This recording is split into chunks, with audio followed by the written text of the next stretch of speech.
అనేక చారిత్రక ఘట్టాలకు నెలవు ఈ భారతదేశం. త్రేతాయుగంలో శ్రీరాముడు పాలించిన ఈ పుణ్యభూమి ఎన్నో ప్రసిద్ధ ఆలయాలను కలిగి ఉంది.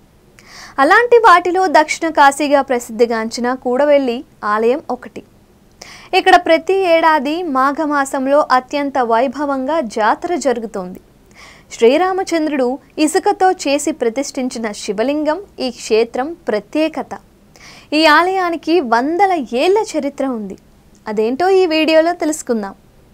తెలంగాణలోని సిద్దిపేట జిల్లాలో భూంపల్లి మండలం దుబ్బాక చేరువలో ఉన్న రామేశ్వరంపల్లి గ్రామంలో ఇసుకలింగం ఆలయం ఉంది. ఈ క్షేత్రాన్ని దక్షిణ కాశీగా రాష్ట్రంలో భక్తులు పిలుస్తారు. ఈ గుడి చరిత్ర చాలానే ఉంది.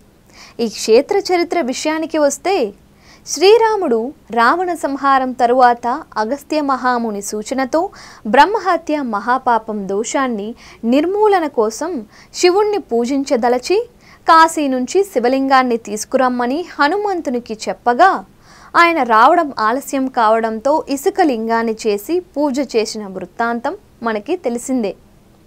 శ్రీరాముడే కూడవెల్లి వాగు వద్ద ఇసుకతో చేసిన సైకత లింగాన్ని ప్రతిష్ఠించి పూజ చేస్తున్న సమయంలో హనుమంతుడు లింగాన్ని తీసుకొని వస్తాడు. అక్కడ మరో లింగాన్ని చూసిన మారుతి దిగులుతో ఉండగా, రఘునాథుడు వాయుపుత్రునితో, బాధపడుకు హనుమ, మొదట నీవు తెచ్చిన లింగానికి పూజలు చేశాక నేను ప్రతిష్ఠించిన సైకత లింగాన్ని పూజిస్తారు అని వరమిస్తాడు. ఈ ఆలయంలో 2 లింగాలు దర్శనమిస్తాయి. 2 వాగులు కలిసే ప్రదేశంలో ఈ ఆలయ నిర్మాణం జరిగింది. అన్ని వాగులు పడమర నుంచి తూర్పుకు ప్రవహిస్తూ ఉంటాయి.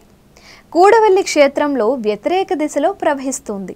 ఇది ఇక్కడ మరో ప్రత్యేకత. కూడవెల్లి పార్వతీ సంగమేశ్వర ఆలయం, శ్రీ వేణుగోపాల స్వామి ఆలయం, ఆంజనేయ స్వామి ఆలయం, వీరభద్రస్వామి ఆలయం, వినాయకుని ఆలయాలను మనం దర్శించుకోవచ్చు. ఈ క్షేత్రానికి చేరుకోవడానికి హైదరాబాద్ నుంచి సిద్దిపేట చేరుకుని వెళ్ళవచ్చు.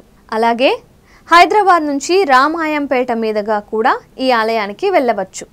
ఈ క్షేత్రం హైదరాబాద్ నుంచి సుమారు 100 కిలోమీటర్ల దూరంలో ఉంది. సిద్దిపేట నుంచి ఆర్టీసీ బస్సుల్లో ఇక్కడికి వెళ్ళవచ్చు.